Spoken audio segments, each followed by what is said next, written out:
আজকে আমরা মটন রান্না করব।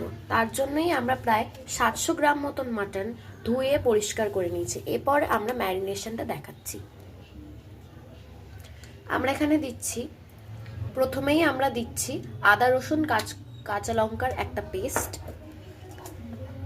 দিচ্ছি ধনে জিরে শুকনো লঙ্কার একটা পেস্ট, 1 চা চামচ করে দেব আমরা, আপনারা আপনাদের পরিমাণ মতো নেব। দেব টক দই, যেটা আগে থেকে ফিটিয়ে রেখেছি আমরা। এরপর দেব কুচনো পেঁয়াজ, এটা অপশনাল, আমরা এখানে টেস্টের জন্য একটু দিচ্ছি। দিচ্ছি পরিমাণ মতো হলুদের গুঁড়ো, দিচ্ছি পরিমাণ মতো শুকনো লঙ্কার গুঁড়ো,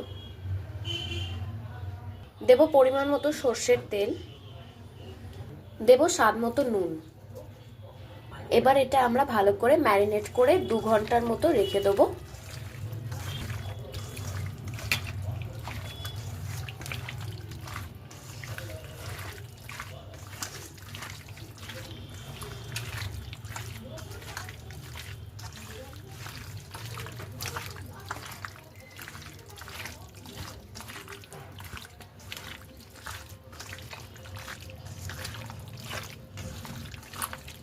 এর পরের ভিডিওতে আপনারা দেখতে পাবেন আমরা কিভাবে মাটনটা রান্না করছি। এবার 2 ঘন্টার মতো এটা প্রায় ম্যারিনেশনে রেখে দেবো।